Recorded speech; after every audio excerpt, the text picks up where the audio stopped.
Oh no, I've been shadow banned. What am I going to do now? Let's carry on, obviously.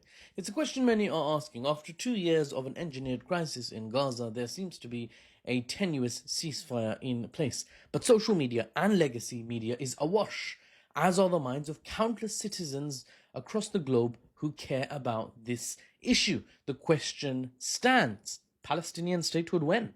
After all, the ceasefire, even a peace deal, many would argue is like lopping off a visible segment of a cancer which has grown and gets to the surface of one's skin. But the cancer's source is much deeper down in the body.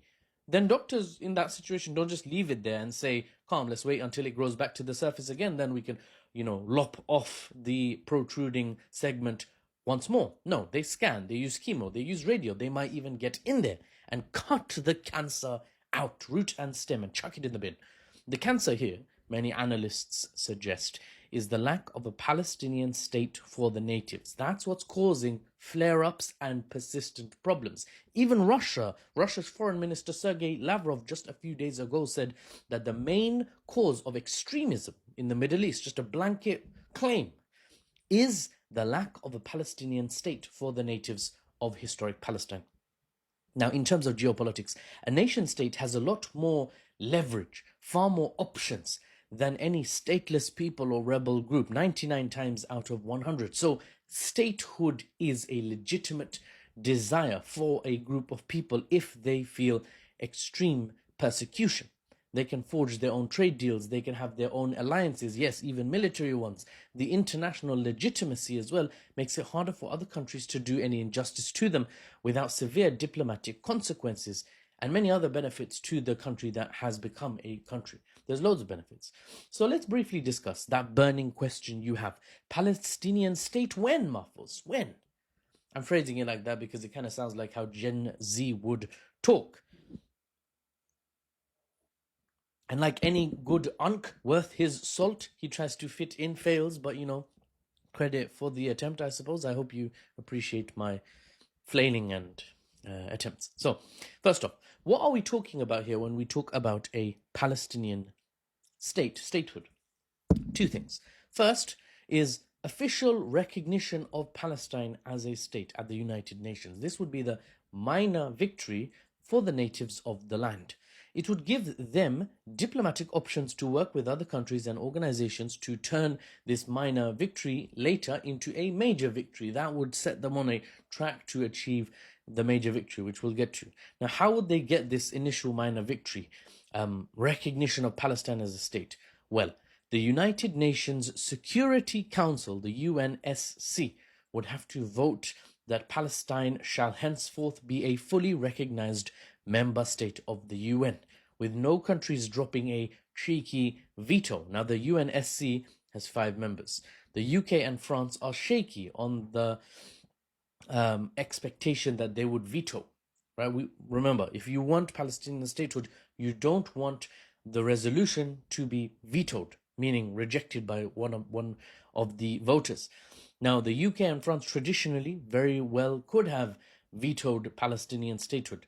But now it's far less likely because they themselves have recognized a Palestinian state personally in terms of their own country as part of their own state policy in the UK and France. So vetoing a Palestinian state at the UNSC is less likely from them. China and Russia, the other two holders of 2 other seats, would almost certainly vote absolutely give the Palestinians their damn state and let's try and stabilize the region. That's 4 out of the 5 member states. The 5th member of the UNSC, the final one, is the problem. Big Daddy USA. Someone mentioned, by the way, I wanted to add, before we carry on, there's some Mendi, which is like a removable herbal tattoo on my hand. It's supposed to be the Infinity Gauntlet. This was my wife's first attempt. And I am, if nothing else, a canvas for her henna experimentation. So much love and respect and appreciation to her for trying. I'm missing one of the infinity stones, actually 2 of them. I don't have the one on my thumb. I've lent it to my wife for the time being. Would be interesting to know which stones I actually get. Anyway, sorry. The last member of the Security Council is Big Daddy USA, and they are the problem, as it were, if a Palestinian state is your objective. They are currently, the US, very likely to veto such a resolution because their handlers, bribers, donors, their influencers, the AIPAC lobby, often called even by economists in America, the Israel lobby, economists, politicians, political analysts, AIPAC, the Israel lobby, they would almost certainly deploy all their resources to make sure they have they can prevent this huge shift from occurring if the US were to vote for Palestinian statehood. They would absolutely no way that red light that as hard as they can. Like I said, it's a minor victory if Palestinian statehood could be achieved at the UN, but at the moment, even that minor victory is still out of reach. Now, point number 2 of what makes a Palestinian state. This is the major victory that we're going to talk about. That is to establish clear borders and enforce control along those borders from outside powers. This is so distant, it's not even worth going too deep into, but we'll touch on it. How would this look? Well, imagine East Jerusalem, no Israeli forces, not one in sight. No Israeli forces anywhere in the West Bank. Control of Gaza and who can access it from Rafah, the border with Egypt. No Israeli control at all. No mowing the grass, no crackdowns, no making your presence known in the West Bank, no door knocking randomly and searching houses because you're the occupier, you can do what you want.